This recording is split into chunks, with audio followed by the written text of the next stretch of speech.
नमस्कार शेतकरी बांधवांनो, मी ॲग्रिकॉस प्रतिभा रोकडे आपल्या ॲग्रोवर्ल्ड या चॅनलवरती स्वागत करते। तर शेतकरी बांधवांनो, आजच्या व्हिडिओच्या माध्यमातून मी तुम्हाला सांगणार आहे की कांद्याचे जे रोप आहेत, आपण जे पावसाळी लाल कांद्याची आता लागवड करणार आहोत, तर त्या रोपांची लवकरात लवकर वाढ होण्यासाठी किंवा रोप हिरवेगार होण्यासाठी आपण कोणत्या टॉनिकचा वापर केला पाहिजे।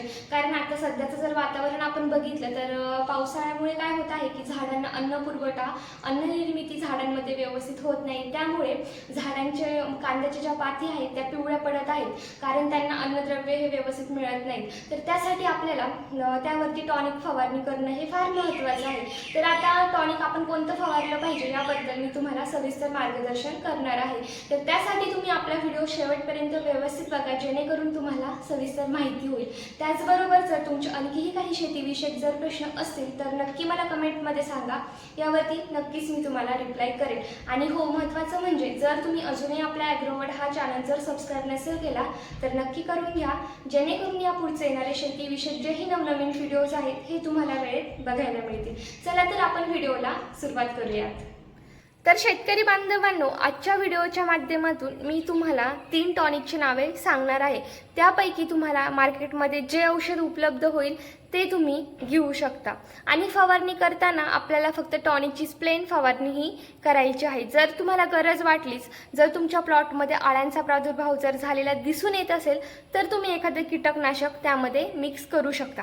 तर आता आपण जाणून घेऊयात की कोणतं टॉनिक हे आपल्याला फवारायचं आहे।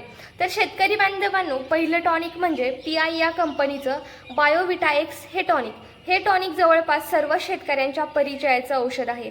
मी नेहमी जेव्हा कॉम्बिनेशनमध्ये स्प्रे करायला सांगत असते तेव्हा बायोविटा एक्सचा वापर अवश्य करायला सांगत असते, कारण याचे रिझल्ट खरंच खूप भारी आहे। यामध्ये protein, amino acid, vitamin, cytokinin, gibberellin इत्यादी घटक यामध्ये प्रेझेंट आहे।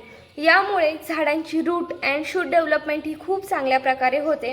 तर हे तुम्हाला घ्यायचं आहे। याचं प्रमाण घेताना हे तुम्हाला प्रतिपंपासाठी 30 ml असं घ्यायचं आहे। तर हे झालं पहिलं टॉनिक। यानंतर दुसरं टॉनिक म्हणजे इफ्को या कंपनीचं सागरिका हे टॉनिक। हेही अतिशय भारी रिझल्ट देणारं टॉनिक आहे। यामध्ये amino acid, gibberellin, micronutrient, biopotash, quaternary amino compound इत्यादी घटक यामध्ये प्रेझेंट आहे। तर सागरिकाचं प्रमाण घेताना हे तुम्हाला प्रतिपंपासाठी 30 ml असं घ्यायचं आहे। बायोविटा एक्सचंही प्रमाण घेताना तुम्हाला 30 ml असं घ्यायचं आहे आणि सागरिकाचंही प्रमाण घेताना तुम्हाला 30 ml असं घ्यायचं आहे। त्याचबरोबर शेतकरी बांधवांनो, तिसरं टॉनिक म्हणजे क्रिस्टल या कंपनीचं न्यूट्रोझेन हे टॉनिक। यामध्ये मायक्रोन्यूट्रिएंट, सूक्ष्म अन्नद्रव्य हे प्रेझेंट आहे। त्याचबरोबर सीवीड एक्स्ट्रॅक्ट, हार्मोन्स, विटॅमिन्स इत्यादी घटक यामध्ये प्रेझेंट आहे। यामुळे झाडांची हेल्दी ग्रोथ अँड डेव्हलपमेंट होण्यासाठी मदत होते। त्याचबरोबर झाडांना एकदम छान प्रकारे काळोखी येते। तर याचं प्रमाण घेताना हे तुम्हाला प्रतिपंपासाठी 20 ml असं याचं प्रमाण घ्यायचं आहे।